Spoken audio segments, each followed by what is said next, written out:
Brother Anil Kumar గారి ఆలోచనల్లో దేవుడు అనంటే యేసుక్రీస్తు మాత్రమేనా? గ్రంథం అంటే బైబిల్ మాత్రమేనా? వాళ్ళ ఉద్దేశాలు ఏమైనా ఉండొచ్చు.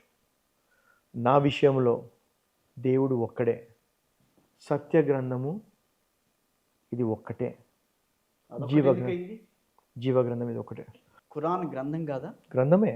మీరు ఏ రకంగా దీన్ని కొలుస్తారో వాళ్ళు కూడా అదే కొలుస్తారు. అదే అంటున్నా నేను వాళ్ళ వీళ్ళు. అందుకే ఎవరికి ఇప్పుడు చూడండి, ఇప్పుడు మీరు ఒక ఖురాన్ చదివే ఒక మత బోధకుడు చెప్పారు అనుకోండి, అతను అదే అంటాడు.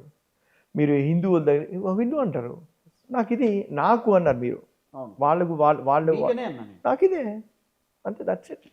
ఒక ఇంటర్వ్యూలో చూశాను, మీరు దీని మీద బైబిల్ మీద ప్రమాణం చేస్తే. ప్రమాణం కాదు, సాక్షిగా అన్న. ప్రమాణం చేసేంత అస్సీన్ నాకు లేదు. నిజమా? లేదు. బైబిల్ సాక్షిగా అన్న. ప్రమాణం చేయలేదు. నేను తప్పు చూశానంటారు. తప్పు చూశారు. నిజంగా అన్నారా? ప్రమాణం చేశారా? సాక్షిగా అన్నారు. ప్రమాణం అన్న పదం అయితే వాడలేను.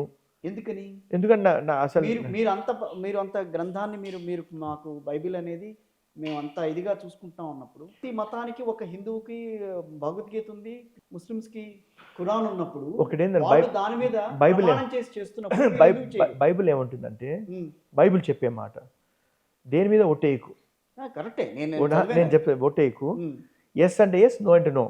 సో బైబిల్ చెప్పిన తర్వాత నేను సాక్షిగా అని చెప్పగలను, కానీ దాని మీద ఒట్టేసేంత బైబిల్ విరుద్ధంగా నేను చదివి దాని విరుద్ధంగా మీద ప్రమాణం చేస్తున్నారు కదా.